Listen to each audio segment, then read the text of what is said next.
Moi, à part dans l'entrepreneuriat, je ne sais pas dans quoi je peux vivre.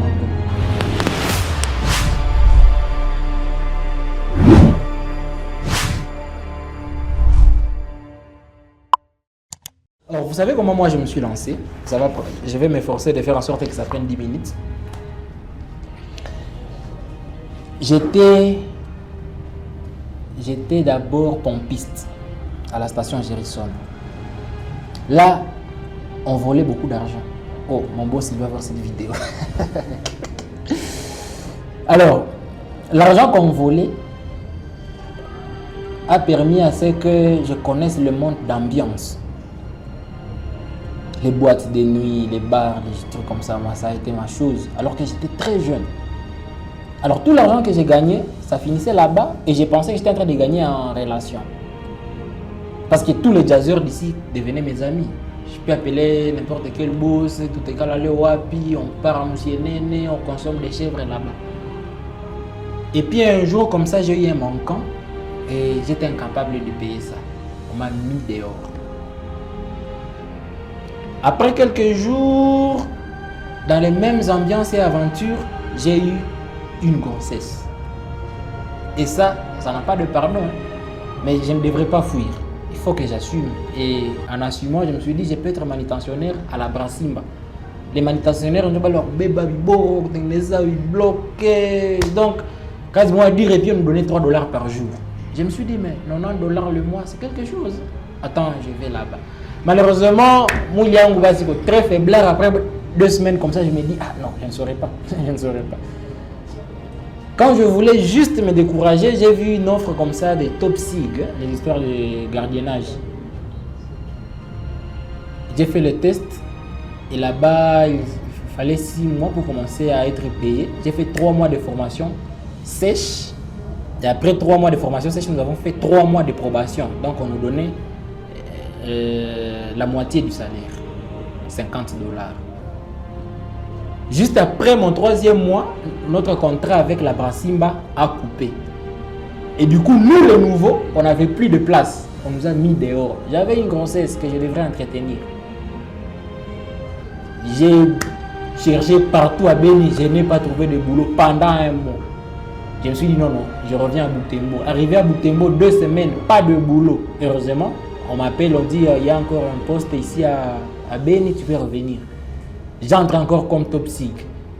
Alors les 100 balles qu'on me donnait là-bas, c'est ce qui a fait que j'entretienne bien la grossesse. J'ai eu mon premier enfant et tout. Jusqu'à un moment où je commence à en avoir marre. C'est un service très commandé. Il n'y a pas d'excuse, il n'y a pas de pardon. Les chefs font tout pour vous trouver en erreur afin que on ne vous donne jamais la totalité de votre salaire et tout. Mais je me suis dit, pourquoi? Mon père était mort, on a refusé que je le pleure suffisamment. Et moi j'ai dit non, je pense que ça peut être une occasion pour moi de laisser. Et j'ai laissé le salariat comme ça. Mais il fallait que je trouve un emploi. Mon grand-père, il est très connu dans la ville. Et je me suis dit, grand-père, cherche-moi un boulot. Il a toqué auprès de tous ses amis boss. Personne ne m'a reçu. Alors je me suis dit, mais je sais repasser. Alors j'ai dit aux voisins, à nos colocataires et tout, je dis, je peux repasser pour vous. Un habit 200 francs. Là-bas sur place, déjà, une dame s'est dit non. Comment ta valise est en goût, non? On y repasser. C'est ce que j'ai commencé à repasser. Elle m'a donné 6 000 francs, quelque chose comme ça. J'ai fait avec Canva un petit design comme ça bizarre. J'écris que je suis capable de repasser pour vous à moins cher, contactez-moi. J'ai mis seulement sur statut et après quelques 20 minutes, j'ai trouvé un appel d'un numéro inconnu. Allô, c'est Wise là-bas? Oui. J'ai besoin vraiment de votre service. Est-ce que tu peux m'aider à repasser? J'ai dit oui, je suis capable. Je suis parti à Kambali chez ma maman Sandou. Je suis arrivé là, on m'a donné deux valises, de grosses valises s'il vous plaît, à repasser. Et je me dis, il a fait Koukati à Imango. Bon, peu importe, j'ai pris taxi, je suis revenu à la maison avec notre fer archaïque, il est à Makala. Je me suis mis à repasser, c'était de 12h à 20h. Nicolas a essayé à maliza ya kwanza. Le lendemain soir, Nika vidé. Alors, un dimanche comme ça, je l'ai appelé, j'ai fini. Ah, ok, amenez-nous les habits.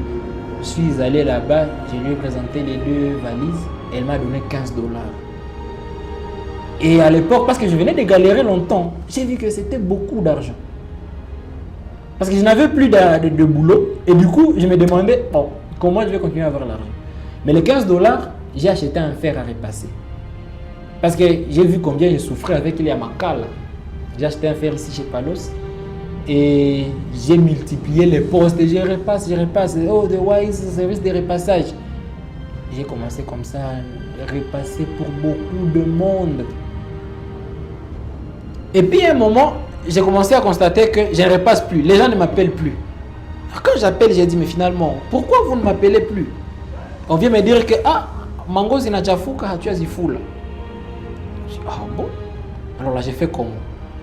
Alors, j'ai mis sur statut, j'ai besoin de quelqu'un qui sait lessiver, si vous pouvez m'aider, patati patata.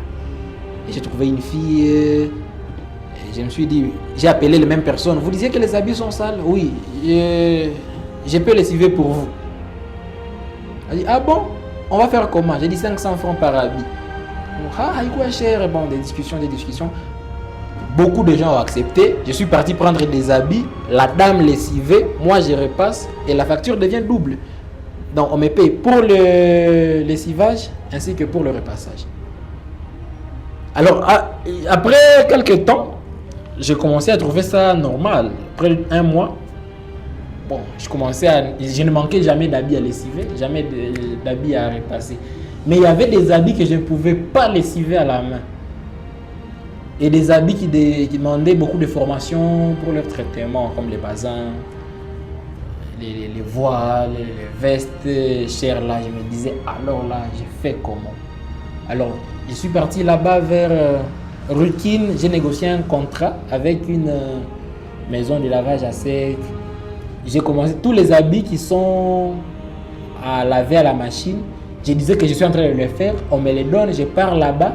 Alors, c'était $5. Ils me demandaient que je leur donne 3,5. Et moi, je mange 1,5.